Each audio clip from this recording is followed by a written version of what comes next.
Hello, good evening to you all. कैसे हैं आप सारे लोग और कैसी चल रही है आपकी प्रिपरेशन?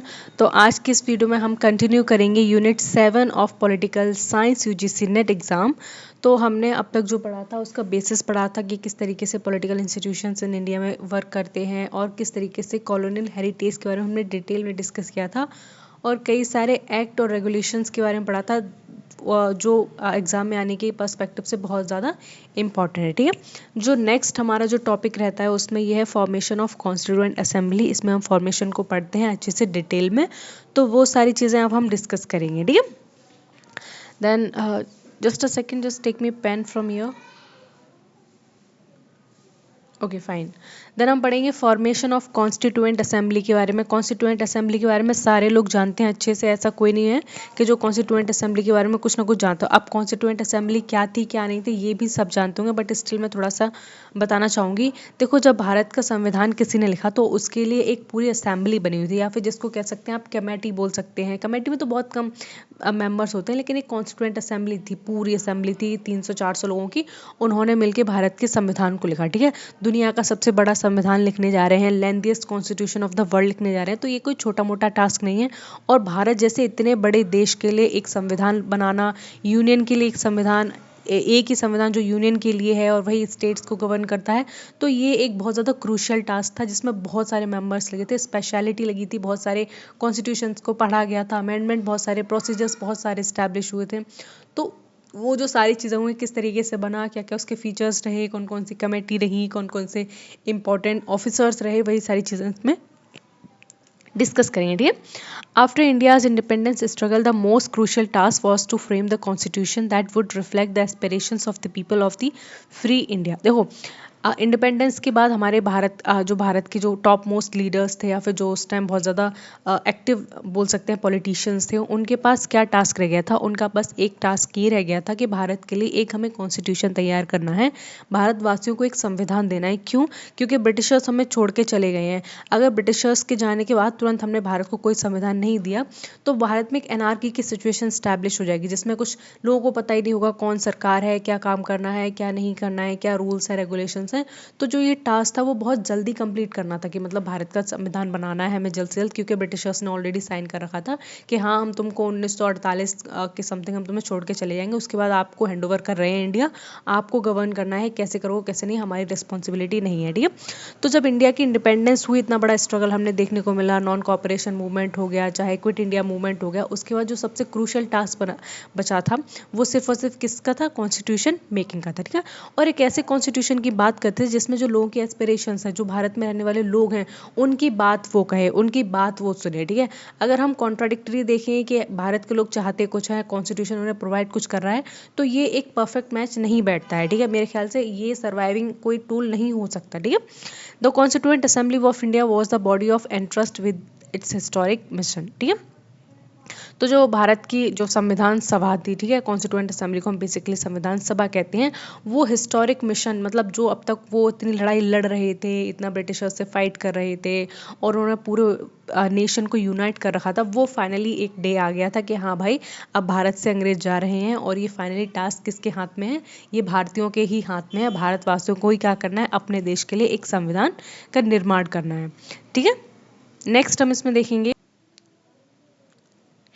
ठीक है, तो नेक्स्ट इसमें देखेंगे हम the constituent assembly was form in November 1946 under the cabinet mission plan.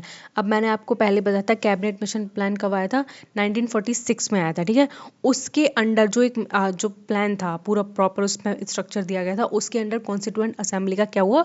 Formation हुआ। तो आपको ये फॉर्मेशन की डेट सबसे पहले याद रखनी है। ठीक है, क्वेश्चंस इसी तरीके से बनते हैं। ठीक है, डेट्स वगैरह पे क्वेश्चंस पूछ ले जाते हैं, ये कैबिनेट मिशन प्लान की डेट पूछ ली जाएगी आपसे, तो वो चीज़ आपको थोड़ी सी याद रखनी है। ठीक है, and the members were elected indirectly by the provincial legislative assembly using the single transferable vote system of proportional representation. तो देखो, जो लीडर्स चुने गए थे उसमें कॉन्स्टिट्यूएंट असेंबली में, वो लीडर्स कहाँ से चुने गए थे? वो इनडायरेक्टली चुने गए थे प्रोविंशियल लेजिस्लेटिव असेंबली के थ्रू। ठीक है, by single transferable vote system के थ्रू। ठीक है, इनका रिप्रेजेंटेशन कैसे हुआ था? तो आप अगर बात करेंगे इसके टोटल स्ट्रेंथ की, तो 389 मेंबर्स चुने गए थे जो कॉन्स्टिट्यूएंट असेंबली के टास्क को कंप्लीट करने वाले थे, ठीक है। जिसमें से 296 जो मेंबर्स थे वो ब्रिटिश प्रोविंसेस से चुने गए थे, जो 11 अंग्रेजों के प्रांत थे, ठीक है, ब्रिटिश प्रांत जिनको कहते हैं हिंदी में। 93 जो मेंबर्स थे वो कहाँ से चुने गए थे, वो प्रिंसली स्टेट से चुने गए थे। लेकिन पार्टीशन के बाद ये नंबर बहुत ज़्यादा रिड्यूस हो गया, क्योंकि इंडिया और पाकिस्तान 2 पार्ट्स में डिवाइड हो गया। 1947 में हमें पार्टीशन देखने को मिलता है। उसके बाद जो नंबर है वो 299 हो गया था। पहले नंबर कितना था, 389। ये ओरिजिनल कॉन्स्टिट्यूएंट असेंबली के मेंबर्स है, लेकिन बाद में रिड्यूस होकर 299 मेंबर्स रह गए थे, ठीक है। तो ये फैक्ट वाली चीज़ें आपको अगर याद रहेंगी तो बढ़िया बात है। नेक्स्ट इसमें देखेंगे कंपोजिशन ऑफ कॉन्स्टिट्यूएंट असेंबली। तो कंपोजिशन को यहाँ डिस्कस कर लेंगे, क्या कैसे रहे हैं मेंबर्स और कौन कौन से रहे हैं। The constituent assembly represents a mixture of region, community and political ideology. तो जो हमें कॉन्स्टिट्यूएंट असेंबली देखने को मिलती है, ठीक है, संविधान सभा में सिर्फ एक प्रकार के लोग नहीं थे, वहाँ पे कई प्रकार के लोग थे, ठीक है, जो अलग अलग क्षेत्र से आते थे, अलग अलग रीजन से आते थे, क्योंकि इंडियन टेरिटरी बहुत बड़ा था और लोकल में कुछ जो लीडर्स थे बहुत ज़्यादा पॉपुलर थे। तो उन सारे लीडर्स को लोगों ने इलेक्ट करके अपने कॉन्स्टिट्यूएंट असेंबली में भेजा हुआ था।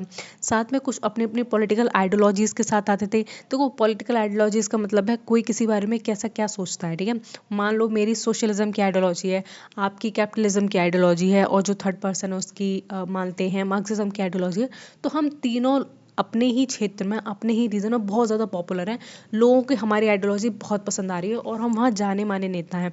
देन लोगों ने हमें इनडायरेक्टली रिप्रेजेंट करके, या फिर जो प्रोविंशियल लेजिस्लेटिव असेंबली है वहाँ से हम रिप्रेजेंट होकर कहाँ आए हैं, यूनियन में आए हैं। वहाँ पर क्या करने का टास्क है हमारा, कॉन्स्टिट्यूशन को बनाने का टास्क है, ठीक है। तो इस तरीके से बहुत डिफरेंट रीजन से लोग आए हुए थे और अपने अपने काम को कर रहे थे और अपने अपने जो आइडियाज़ थे उन्हें रख रहे थे, ठीक है। अगर हम इसकी कंपोजिशन की बात करें तो जो कांग्रेस पार्टी उस टाइम की सबसे ज़्यादा मजबूत पार्टी थी, ठीक है, कांग्रेस ही बनी थी, यही फोर फ्रंट में थी, ठीक है, यही काम कर रही थी, यही लोगों की आइडियोलॉजी को शेप कर रही थी। आपको क्या करना है, क्या नहीं करना है, कहाँ जाना है, कहीं कहाँ नहीं जाना है, ये सब किसके हाथ में था, कांग्रेस पार्टी के हाथ में था। तो कांग्रेस की जो सरकार थी वहाँ के 208 मेंबर्स थे। सोचो सबसे ज़्यादा हाईएस्ट कहाँ के थे, 208 मेंबर्स थे। और भी पॉलिटिकल पार्टीज थी लेकिन वो इतनी ज़्यादा पॉपुलर नहीं थी इतनी कांग्रेस पार्टी थी, ठीक है, क्योंकि कांग्रेस पार्टी ही बहुत बड़े लीडर्स जो हैं, चाहे सरदार वल्लभ भाई पटेल और ये गांधी जी और जवाहरलाल नेहरू, इन सबको कांग्रेस से ही एसोसिएट किया जाता था, ठीक है। बाद में चल के इनकी आइडियोलॉजीज डिफरेंसेस हो गई, फिर डिवाइड हो गए, लेकिन इन सबको कांग्रेस ही समझा जाता था। तो 208 मेंबर्स कांग्रेस से चुने गए और वहीं पे 73 जो मेंबर्स थे वो मुस्लिम लीग से चुने गए थे। मुस्लिम लीग उस टाइम में जो मुसलमान थे भारत में, उनकी सबसे बड़ी पॉलिटिकल पार्टी थी, ठीक है। लेकिन क्या हुआ कि पार्टीशन के बाद उन्होंने अपनी जो जितने भी मेंबर्स थे वो यहाँ से ये डिसॉल्व हो गए कम्प्लीटली, और इसी तरीके से जो हमें पूरी कॉन्स्टिट्यूएंट असेंबली की स्ट्रेंथ देखने को मिलती है वो 299 हो जाती है, ठीक है। अदर 15 जो मेंबर्स थे वो शेड्यूल कास्ट थे और सिख और इंडिपेंडेंट से चुने गए थे, ठीक है। कुछ इंडिपेंडेंट भी चुने गए थे, इलेक्टर्स होते हैं वो चुन के आए थे, उनको भी टास्क मिला था कि हाँ भाई तुम्हारा भी कुछ ना कुछ कॉन्ट्रीब्यूशन होगा in the making of the constitution, ठीक है। ये 15 मेंबर थे ऐसे। यहाँ पे हम देखेंगे इंपॉर्टेंट पर्सनालिटी के बारे में थोड़ा सा डिस्कस कर लेंगे, कौन कौन इंपॉर्टेंट लोग थे और क्या उनका काम था, ठीक है, उनकी पोजीशन क्या था वो भी समझ लेंगे। तो यहाँ पे सबसे पहले हम रोल को देख लेंगे, देन नेम को भी देख लेंगे, किसका क्या रोल था और कौन क्या नाम था।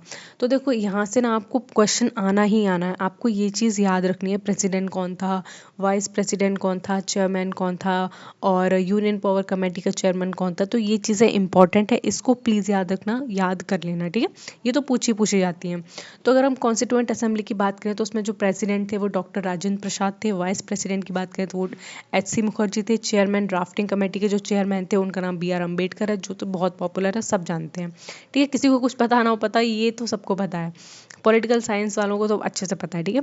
और अगर हम यूनियन पावर कमेटी की बात करें, वहाँ के चेयरमैन जवाहरलाल नेहरू थे, और chairman of provincial constitution committee की बात करें तो सरदार वल्लभ भाई पटेल थे, कॉन्स्टिट्यूशनल एडवाइजर बी.एन. राव थे।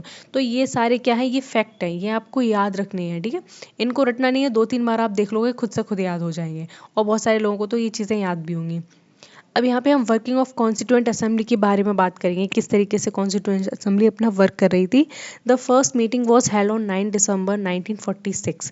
तो जो पहली मीटिंग थी, जो ये सारे लोग पहले इकट्ठे हुए, कब इकट्ठे हुए थे, ऑफिशियली 9 दिसंबर 1946 को इकट्ठे हुए थे, और इसकी जो मीटिंग थी वो किसने हेडेड की थी, डॉक्टर सच्चिदानंद सिन्हा की, ठीक है। लेकिन वो टेम्प्रेरी चेयरमैन बनाए गए थे। अब देखो, हम जैसे मैं बोल दूँ आपसे कि चलो आज हम शाम को ना मीटिंग करेंगे, तो वहाँ पे हमारा कुछ डिसाइड नहीं है, हम 20-25 लोग मीटिंग में आ गए हैं और और मैंने बोला कि चलो पहले इसका ना एक चेयरमैन बना लेते हैं, तो सब लोग हड़बड़ी में क्या करो, अरे जो सबसे बड़ा है सीनियर है हमारा उसमें से बना देते हैं। फिर मैं कहूँगी हाँ यार ये भी ठीक है, चलो उन्हीं को बना देते हैं। तो इस तरीके से जो डॉक्टर सच्चिदानंद सिन्हा थे उन्हें इसलिए बना दिया गया था क्योंकि वो उस टाइम के सबसे ज़्यादा सीनियर मोस्ट लीडर थे, तो उन्हें टेम्प्रेरी प्रेसिडेंट बना दिया था। लेकिन बाद में चल के जो डॉक्टर राजेंद्र प्रसाद थे उनको इलेक्ट करके प्रेसिडेंट बनाया गया था। तो अगर आपसे पूछा जाए कि टेम्प्रेरी प्रेसिडेंट कौन थे 9 दिसंबर 1946 को, तो आपको डॉक्टर सच्चिदानंद सिन्हा बताना है, और डॉक्टर राजेंद्र प्रसाद लेटर क्या हुआ, इलेक्टेड परमानेंट प्रेसिडेंट बन गए थे। ठीक है, और यहाँ पे भी अगेन आपको फैक्ट बेस्ड चीज़ें याद रखनी है। पहली मीटिंग 9 दिसंबर 1946 की हुई थी। Draft constitution represented on 4 November 1948। Constitution adopted कब हुआ, 26 नवंबर 1949। तो कॉन्स्टिट्यूशन तो 26 नवंबर 1949 को तैयार हो गया था, लेकिन उसको इनेक्ट किया गया, केम इनटू फोर्स में आया हुआ है 26 जनवरी 1950 को। ठीक है, और जो कॉन्स्टिट्यूशन था उसको बनने में 2 साल 11 महीने और 18 दिन लग गए थे, मतलब इतना टाइम लग गया था। देखो ना 1946 से तैयार प्रिपेयर हो रहा था और 1949 में आके प्रिपेयर हुआ, तो कंप्लीट उसको 2 ईयर्स 11 मंथ और 18 डेज उसको कंप्लीशन में लग गए थे। ठीक है, कुल 11 सेशंस हुए थे, 169 डेज ऑफ मीटिंग हुई थी। तो ये बस फन फैक्ट तो नहीं है, फैक्चुअल है, आपको याद हो तो अच्छी बात है। और कहते हैं कुछ 64 लैक्स का इसमें कुछ वो आया था, मतलब खर्चा, इतना खर्चा आया था 64 लाख। हाँ, नेक्स्ट हम इसमें देखेंगे कमेटी ऑफ कॉन्स्टिट्यूएंट असेंबली। अब हम कमेटी को डिस्कस करेंगे कि कॉन्स्टिट्यूएंट असेंबली की कौन कौन सी मेजर कमेटी रही हैं, जिनको पढ़ना बहुत ज़्यादा इम्पॉर्टेंट है। ठीक है, To manage such a vast task, the Assembly formed 22 committee, 8 major and 14 minor committees. देखो कॉन्स्टिट्यूशन को बनाने का जो टास्क था दैट वाज ह्यूमंगस, बहुत बड़ा टास्क था। तुम इतने सारे लोगों के लिए एक कॉन्स्टिट्यूशन बना रहे हो, इतने सारे लोगों के एस्पिरेशंस को वहाँ पे ध्यान में रख रहे हो। जो लीडर्स आ रहे हैं वो अलग अलग समस्या लेकर आ रहे हैं क्योंकि वो अलग अलग रीजन से बिलोंग करते हैं, और अगर हमारी वो चीज़ें उसमें नहीं डाली जाएंगी कॉन्स्टिट्यूशन में, तो जो लोगों का हमारे ऊपर विश्वास है वो ख़त्म हो जाएगा। ठीक है, मैं अपने एरिया में बहुत ज़्यादा पॉपुलर हूँ, मुझे अपने एरिया की सारी समस्याएं पता हैं, और कहीं जाके एक ऐसा ऐसा रूल बन रहा है जिसमें हमारे एरिया के लोग बहुत ज़्यादा अफेक्ट होंगे। ठीक है, तो उन सारे लोगों की होप मेरे ऊपर है कि मैं जाके ये बात रखूँगी जिस तरीके से लोगों की डिमांड है। अगर मैं ये बात फेल कर जाती हूँ, ये बात मैं नहीं रखती हूँ आगे जाके, तो जो लोगों का विश्वास था, जो होप थी मेरे ऊपर, वो कम्प्लीटली क्या हो जाएगी, ख़त्म हो जाएगी। और आप उस 1947 की बात करो तो ऐसे नेशन में आप मतलब एज एन इंडिपेंडेंट हुए उस टाइम पीरियड में, तो लोगों की एस्पिरेशन एकदम चरम सीमा पर थी। मतलब उनको भाई चाहिए, क्योंकि देखो पार्टीशन हो गया था, इतनी सारी गड़बड़ी हो रखी थी, यहाँ के लोग वहाँ गए थे, वहाँ के लोग यहाँ आए थे, हर चीज़ का पार्टीशन हो गया था। ये समझ लो कि जब हिस्ट्री की बुक्स आप पढ़ते हो तो कहते हैं कि टेबल चेयर्स इन सारी यूटेंसिल्स वगैरह ये सारे के सारे चोरी हो रहे थे, उठा ले गए थे। आपने अगर गदर मूवी देखी हो तो उसमें बढ़िया तरीके से हाँ दंगे फसाद बहुत बहुत बहुत हुए थे, बहुत लोग मारे गए, और ये काम कम से कम 1 साल तक तो इतना क्योस चलता रहा, भयानक वाला। ठीक है, तो उसके लिए ये जो टास्क था ये कॉन्स्टिट्यूशन बनाने का, वो एक इतना बड़ा टास्क था कि मतलब टोटल 22 कमेटी का क्या हुआ, गठन हुआ। ठीक है, 22 कमेटी बनी जिसमें से 8 मेजर कमेटी थी और 14 माइनर कमेटी थी। जो 8 मेजर कमेटी थी वो ज़्यादा इंपॉर्टेंट है, वो आपको याद रखनी है। जो 14 माइनर कमेटी थी उनको नहीं पूछा जाता, वो इतनी इंपॉर्टेंट भी नहीं थी, उनको छोटे मोटे टास्क दिए थे। लेकिन जो 8 मेजर कमेटीज़ थी उनको बहुत ही इंपॉर्टेंट टास्क दिए गए थे। ठीक है, इसलिए हमें ये याद रखनी है। तो यहाँ पे हम देखेंगे ड्राफ्टिंग कमेटी की बात करेंगे तो वो डॉक्टर बी आर अम्बेडकर थे, वो उसके चेयरपर्सन थे। ठीक है, अगर मैं ड्राफ्टिंग कमेटी की बात करूँ तो इसमें जितने मेंबर्स थे उनके नाम भी आपको याद रखने चाहिए। ठीक है, तो नेक्स्ट स्लाइड में हम वो भी सारे डिस्कस करेंगे कि कौन कौन से मेंबर्स थे, क्योंकि वो मेंबर्स कभी कभी पूछ ले जाते हैं कि इनमें से कौन से मेंबर थे और कौन से मेंबर नहीं थे, तो आपको वो चीज़ याद रखनी है। यूनियन पावर कमेटी की बात करें तो उसको जो हेडिट कर रहे थे या फिर जो चेयरपर्सन थे वो जवाहरलाल नेहरू थे। प्रोविंशियल कॉन्स्टिट्यूशन कमेटी ये सरदार पटेल के अंडर में थी। Advisory committee on fundamental rights again Sardar Patel. Rule of procedure committee doctor Rajendra Prasad and the state committee Jawaharlal Nehru. तो ये सारी चीज़ें आपको याद रखनी है, ठीक है, लर्न करनी है प्रॉपर, क्योंकि ये पूछी जाती हैं आपके एग्जाम में। तो आप इनका ऐसे नहीं कि आप बस गो थ्रू होके चले गए, नहीं, आपको प्रॉपर ये याद करनी है, क्योंकि मैंने देखा है भाई बहुत बार पूछी गई। अभी यूपी पीसीएस का एग्जाम आया था, उसमें भी ये क्वेश्चन आया था कमेटी पे डिस्कस करने के लिए, वो मैंने देखा था पेपर। ठीक है, अब यहाँ पे हम जो डिस्कस करने वाले हैं इम्पोर्टेंट वो है आइडियोलॉजिकल फाउंडेशन, क्योंकि इतने सारे लीडर्स आए हैं, कॉन्स्टिट्यूशन कैसा बनेगा, अलग अलग डिफरेंट डिफरेंट आइडियोलॉजीज से आए हैं, कोई वेस्टर्न आइडियोलॉजी से बहुत ज़्यादा मतलब प्रभावित है, जिसको इन्फ्लुएंस कहते हैं, ठीक है। कोई गांधीन फिलोसफी से बहुत ज़्यादा इन्फ्लुएंस्ड है, क्योंकि गांधी जी के आसपास रहे हैं, गांधी जी के विचार से इतने प्रभावित हो गए कि वो चाहते हैं कि जितने भी गांधीन प्रिंसिपल्स हैं वो हमारे भारत के संविधान में सम्मिलित किए जाएं। कुछ इक्वालिटी और राइट्स की बात करते थे, ठीक है। कुछ सोशलिस्ट इन्फ्लुएंस थे जिन्होंने सोसाइटी में बहुत ज़्यादा इनइक्वालिटी देखी है, डिस्क्रिमिनेशन देखा है, कई कई तरह की चीज़ें देखी है। तो उन्हें लगता है कि जो भारत का संविधान है फाइनली जाके उन्हें कुछ ऐसा देगा जो अब तक उन्हें सदियों से नहीं मिल पाया है, ठीक है। तो सबकी होप, सबकी एस्पिरेशन कॉन्स्टिट्यूशन से बहुत डिफरेंट थी। कोई सोचता था कि हमने जैसा अब तक सोचा है, अब तक स्ट्रगल किया है, हम उसके अकॉर्डिंग मतलब उसको बिल्कुल डिस्कार्ड करके नई तरीके से रहेंगे। हर सेक्शन की, हर जनरेशन की, हर एज ग्रुप के लोगों की डिमांड बिल्कुल कम्प्लीटली अलग थी।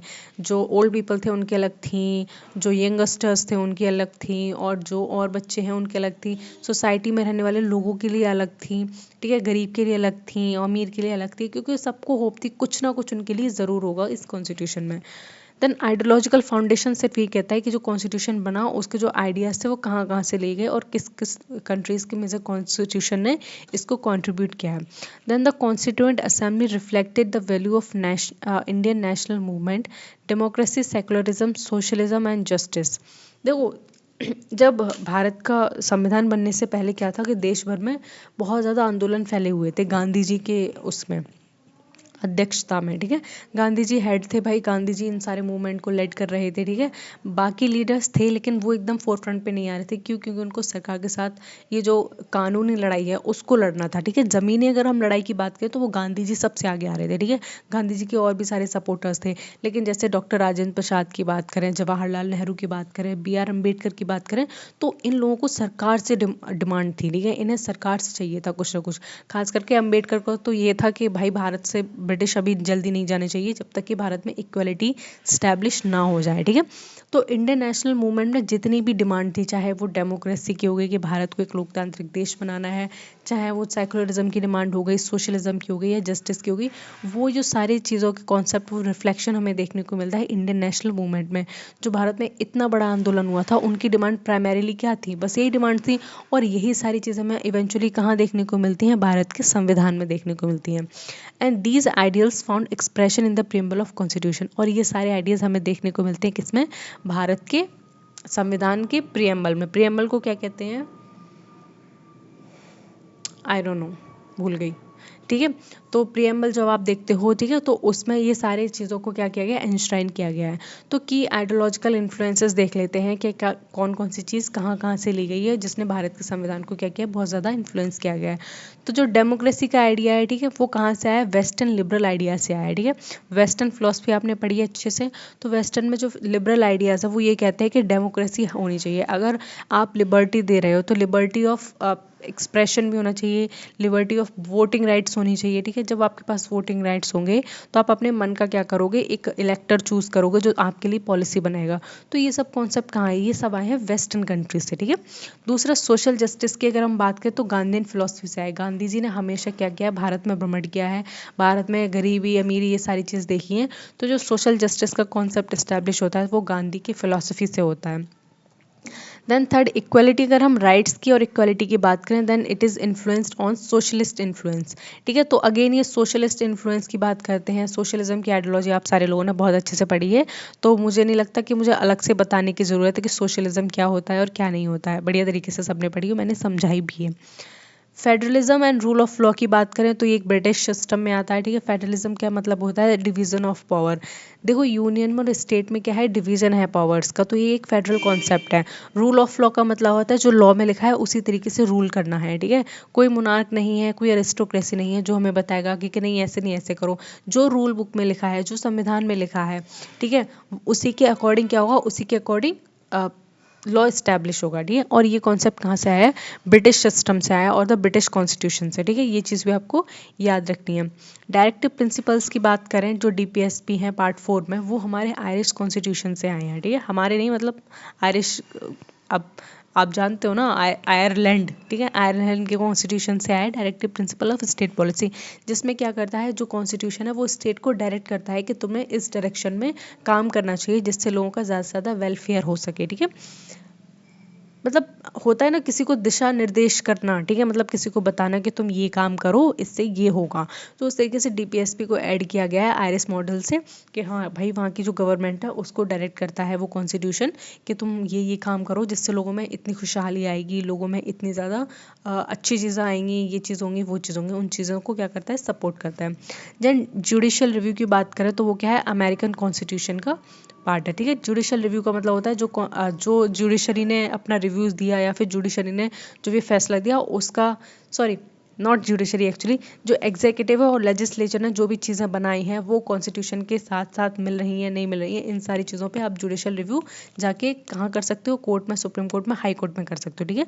इसको कहते हैं जुडिशियल रिव्यू। अगर सरकार ने मान लो कल को कोई लॉ बना दिया है और वो कॉन्स्टिट्यूशन के अगेंस्ट जा रहा है कंप्लीटली, सरकार को पावर मिली ही नहीं है उस पर लॉ बनाने की, तो जुडिशरी का ये काम है कि वो अपनी जुडिशियल रिव्यू की पावर से उसको क्या कर सकती है, वॉइड डिक्लेयर कर सकती है और फिर वो जो लॉ उन्होंने बनाया है वो कम्प्लीटली क्या हो जाएगा, डिस्कार्ड हो जाएगा, ठीक है।